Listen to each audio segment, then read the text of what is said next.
Salut, c'est Trado, je suis content de vous retrouver pour la mise à jour de l'analyse technique de moyen terme sur indice et Bitcoin Ethereum. On commence tout de suite par le US 500, alors l'US 500 équivalent CFD du SP 500.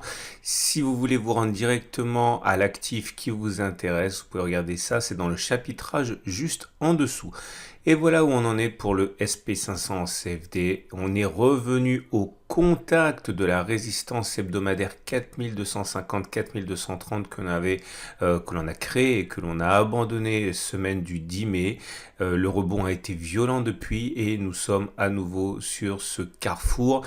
Un passage au-dessus de cette résistance hebdomadaire et une clôture attirerait sans doute beaucoup d'investisseurs de moyen terme, comme un retour sur le support hebdomadaire des 39,40, 39,70 aurait pu le faire, mais on n'est pas allé le chercher. Pour l'instant, la tendance de fond est haussière, la tendance générale est haussière, la tendance immédiate est haussière puisque nous sommes au-dessus de la M50 qui monte, de la M20 qui monte, de la M7 qui monte. Les bougies Aiki Nashi permettent d'envisager et de voir la pression actuelle et elle redevient doucement mais sûrement haussière. Ce n'est pas aussi bien que si il n'y avait pas de mèche basse, car il y a bien des mèches basses et ça c'est moins bien que les bougies qu'on a eues précédemment comme ici, mais en tout cas c'est toujours mieux que des bougies rouges. Donc il n'y a plus qu'à attendre, voir comment la situation se décante.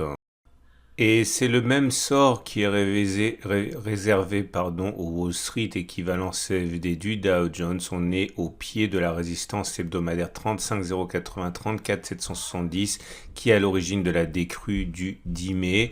Là aussi, la tendance immédiate, la tendance générale et la tendance de fond sont haussières puisqu'en dessus de la M7 qui monte, de la M20 qui monte et de la M50 qui monte. Une clôture au-dessus de la résistance hebdo permettrait à des investisseurs de moyen terme de s'engouffrer dans la brèche comme un retour sur le support hebdomadaire des 3530-3200.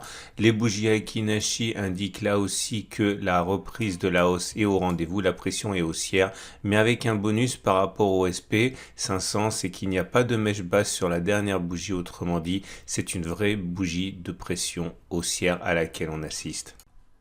Et on passe au Nasdaq, alias US Tech 100 en CFD. On n'est pas encore au contact de la résistance hebdomadaire des 14,030, 14,080 correspondant au plus haut du 12 avril, mais on s'en rapproche. Le support hebdomadaire des 12 470 a été sollicité, c'était déjà en mars.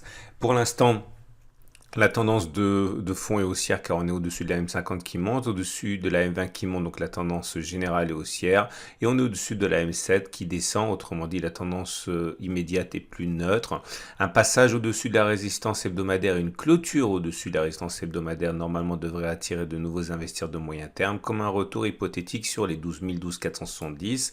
Les bougies Aiki Nashi indiquent que la pression baissière s'est muée en pression haussière, mais discrète car ce sont des bougies vertes, mais avec des mèches basses. Et on passe au France 40 équivalent CFD du CAC 40. Magnifique semaine une fois de plus qui voit le CAC 40 s'envoler au-dessus de la M7.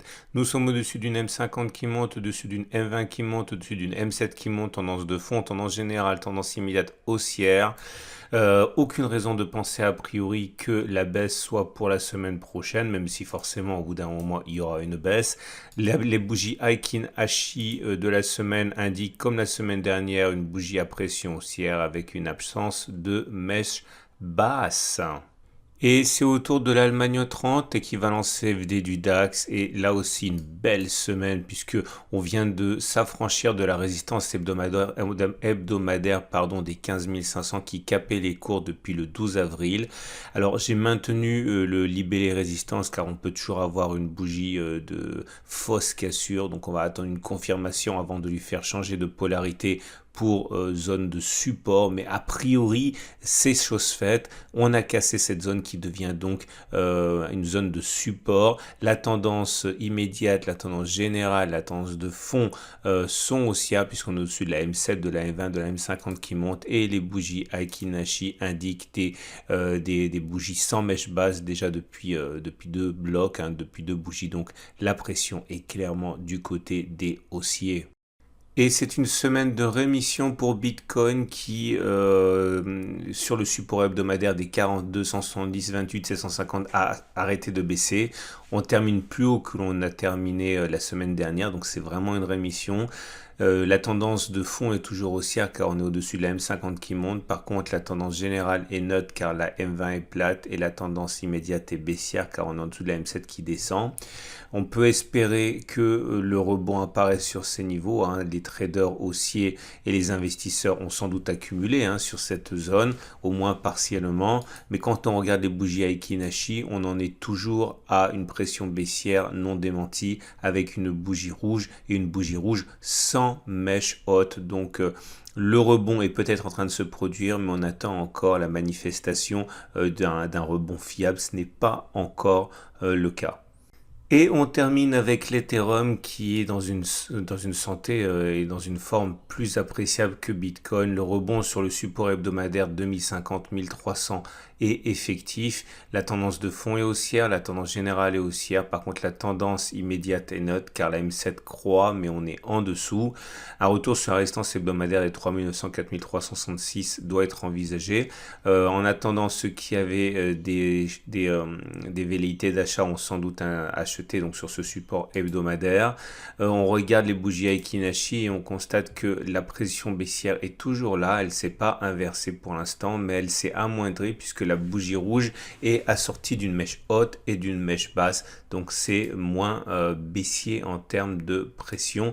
Il y a fort à parier pour que si la hausse continue la semaine prochaine, on pourrait avoir notre première bougie Aiki Nashi verte. Donc oui, le rebond est là, oui, il est timide, mais c'est quand même beaucoup mieux que sur Bitcoin.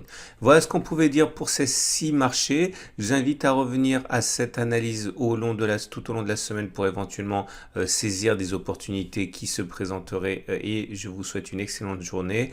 À la fin de ce week-end, lundi matin, vous trouverez la préparation de la semaine de trading pour indice et également euro-dollar et crypto.